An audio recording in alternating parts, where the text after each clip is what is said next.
Martha, my neighbour, has just been in to see me. She was so excited. You'll never believe it, she said. That little girl, Jairus' daughter, she died. She actually died, and Jesus brought her back to life again. Can you believe he can do that? And then she was gone, dear Martha, off to tell someone else the good news. Can I believe it? Yes, I can believe it. He's done it before.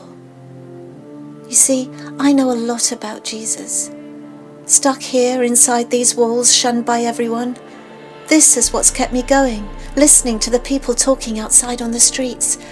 And they talk a lot about Jesus.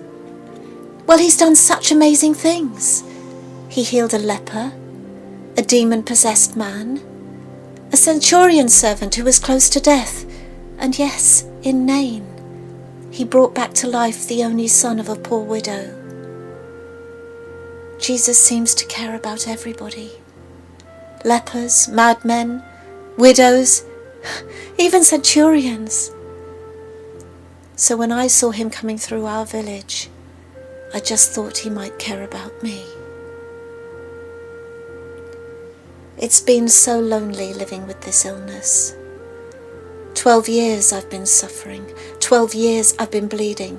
I've spent all the money I have on doctors, and instead of getting better, I've just been getting worse. But the worst part of it is, there's been nobody to share this suffering with. Nobody has come near me. I was unclean, unacceptable. Who in their right mind would come near me? Martha would drop by occasionally and leave some food, but she didn't stay. Why should she? So I was just left here, waiting to die. And then there he was, Jesus in our village. I heard the crowds at first, and then I heard his name. So I got up and I went to the window and looked out. Oh, a huge crowd of people were there. Some of them I recognized. Jairus was there, the leader of the synagogue. He looked desperate, and as they got closer I could hear what he was saying.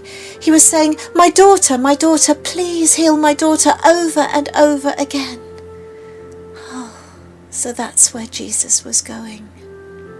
This was important, and I didn't want to stop him, and I didn't want to make him unclean, but I was desperate too, and I thought if I could just touch his clothes, that would be enough. I would be healed. But how? It was such a big crowd.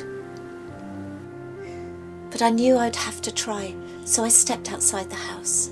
Some people saw me and shouted at me, Get away from decent people." But this time I wasn't going to listen. And I walked forward, deeper and deeper into the crowd, closer and closer to Jesus.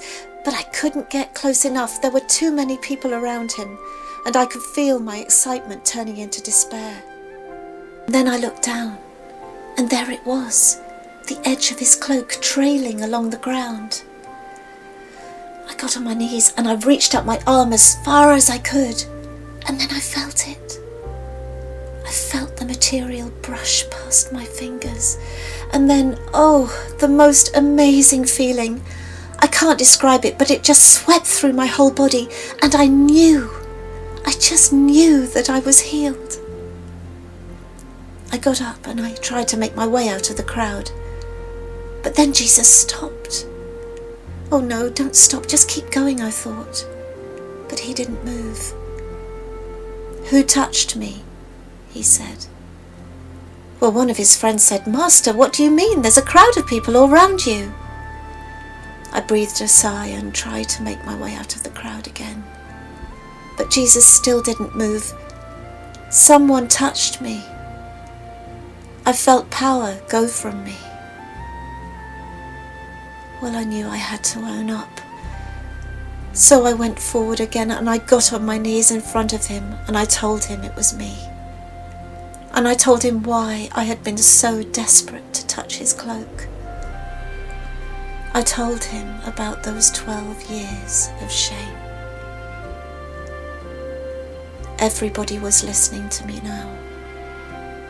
People who had shunned me and avoided me for years. Now they knew what that had been like. And then I looked up at Jesus, and he was smiling. And then he said the words that I will never forget. Daughter, your faith has healed you. Go in peace.